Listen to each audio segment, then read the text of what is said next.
The drama of Palm Sunday's liturgy puts us in the crowd, shouting, "Crucify him," because if we're being honest, that's probably where we would have been found.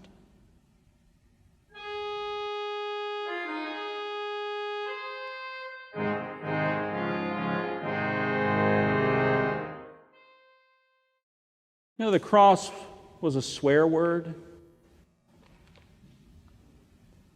If you wanted to tell someone to go to hell in Latin, you said 𝐒𝐞𝐫𝐯 ad crucem. Literally, I crucify you to the cross. But today, people wear them on necklaces and rings. They're a staple in the Southern home interior design. Churches are often designed around them. And of course, there's also the gaudy ones we see on the interstate, standing as tall as a building. For better or for worse, the cross has become commonplace, unshocking, unsurprising, unnoticed even. And if it is a symbol of anything, it is a symbol of its most famous victim, Christ. But in the ancient world, in the time of Jesus, the cross was not a laughing matter. And while it was commonplace, it was monstrously so. Death by crucifixion was so awful, so agonizing, that Cicero had tried to ban it on humanitarian grounds. The Romans did not even have a concept of humanitarianism. And yet, think of the worst thing you could possibly imagine, the worst torture that you could possibly imagine. Magnify it by 10. Crucifixion still probably is not as bad as what you're thinking. The sentimental and romantic, artistic renderings do so much to conceal its awfulness. We often see Jesus on the cross in lament or even a sort of knowing peace, delicately covered with a cloth. But victims of crucifixion were crucified naked. There was nothing delicate about it. After enduring a scourging and carrying part of their cross with them, they were nailed through the wrist and the ankles. There was no platform for them to stand on, though sometimes there would be a seat made out of a spike that they could resist or allow to puncture them if they wished to die faster, albeit more painfully. It's truly the most gruesome way humans have devised to kill, as the way that most crucified victims died was by drowning in their own body fluids.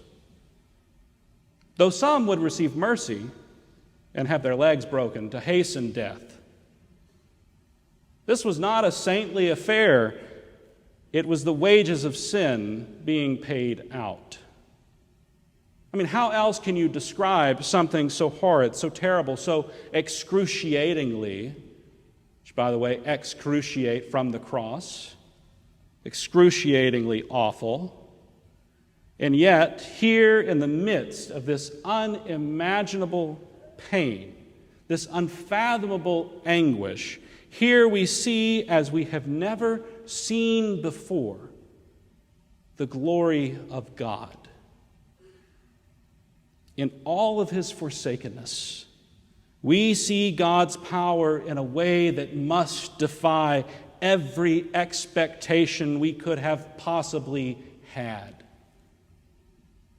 This should jar you. It should disturb you. It should make you twinge with discomfort, maybe a bit of fear and dread. It certainly did the disciples. The men had long fled. The women stood by and watched in agony. They watched as the crowd mocked him and ridiculed him, and as he did nothing but endure the suffering. Where are you in this story? Are you with the men who fled at the first sign of trouble? Are you with the women who watched on helplessly? Are you in the crowd? The drama of Palm Sunday's liturgy puts us in the crowd, shouting, "Crucify him," because if we're being honest, that's probably where we would have been found. Crucify him. How often have we spoken these words in our private thoughts? How often have we seen the poor in the street and darted our eyes away, quietly saying, "Crucify him," in our negligence? How often have we heard the story of the immigrants at the border being left in cages like animals and just changed the conversation? How often have we failed to speak up, to act up, to lift up, all the while saying, "Crucify him"? And maybe that little voice inside us tells us what we should do, and we ignore it because it's too awkward, it's too uncomfortable, it's too hard. Crucify him. Don't look away, don't muffle your ears. Don't ever forget, we are the ones who have done this. Biblical scholar Ched Myers writes that even if we give ourselves a break and pass on the responsibility to some other group, we still cannot escape the cross. He says, let's give the bystander within us the benefit of the doubt. Is it not that part of us, of genuine, uncorrupted longing for an end to oppression, is it not that part that turns here to rage, directed at the one who promised but could not deliver a new order? Is it not the bitterness of repeatedly crushed hopes that makes us look desperately for the last-minute intervention of Elijah? Insofar as we might truly thirst for the justice of the Lord with all our heart, our soul, mind, and strength, as we might truly yearn for the imperial hammerlock on history to be broken, we may legitimately come to his cross with all the others, the living, the dying, the martyred, whose cries of how long echo down the corridor of history and demand an explanation. For if this story ends in the triumph of the powers, then it is no new story at all and a mockery of glad tidings.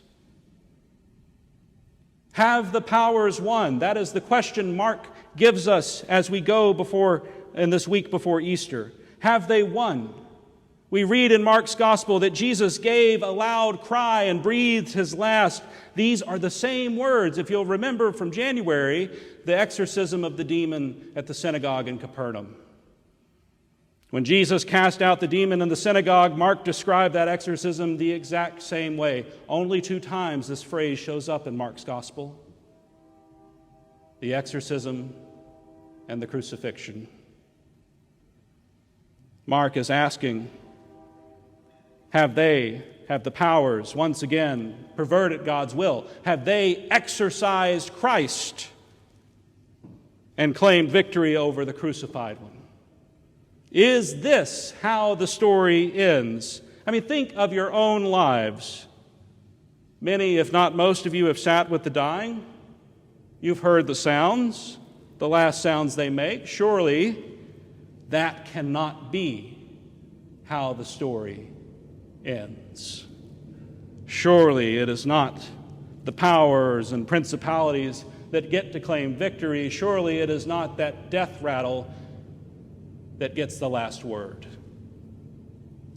Your faith, my faith, our faith lays it all on the line, because if this is how the story ends, then we are, in the words of St. Paul, most of all to be pitied. But it's not how the story ends, is it? Mark tells us that at the moment of death, when Christ breathed his last, the curtain was torn from top to bottom. That which separated the dwelling of God in the temple from the rest of the world was undone. The powers triumphed only a moment before God himself rent asunder any and all separation. He had now tasted death. And there was nothing stopping him from gathering up those trapped in its prison. There was nothing to stop him from filling the earth, in the words of Isaiah's vision, with the knowledge of the love of the Lord as the waters cover the sea. There was nothing to stop him from ripping the pen of history from the hand of death and rewriting the ending, because God is the author of life. So whatever heartbreaks or pains or unfulfilled longings plague your life, whatever disasters or tragedies or defeats fill your heart, know that by his cross, Christ has written the last line of history. Christ has changed the story of humanity. In being lifted on that cross, he has lifted up us, even his executioners, to the very heights of heaven. And he who is the source of history cried out from its end to its beginning that all things might come within the reach of his saving embrace. That loud cry from the cross was an announcement to hell, to heaven, and earth that the King of glory in all of his dreadful majesty was on his way to the tomb to ransom the hostages stolen from the foundation of the world. Because in that moment of death, God was still the God of life. He would not relent until he brings all things into himself. He will not relent until we who have tasted defeat and despair and death and hell taste the fullness of his joy and gladness and love. As Isaiah said this morning, it is the Lord God who helps me. Who will declare me guilty? There is no accuser. There is no prosecutor. There is no judge. There is no king or prince or president who will stand between us and the God of our salvation. No, not one will be left to declare any guilty, because God, the most merciful, the most righteous, has inaugurated his kingdom to rule this universe. And the good news, the reason we dedicate a week to this act, the reason Good Friday is called good, is that far from being the defeat of the one who promised us the world, we see in this moment of unfathomable agony the unimaginable triumph of him whose promises are true, whose victory is sure, and whose return is soon. The good news is that the victim is vindicated, and that now it is the mocked one who rules in glory, and that every mention of his name, every knee shall bow and every tongue confess, as the centurion does when he sees Christ breathe his last breath. Truly, this man is God's Son.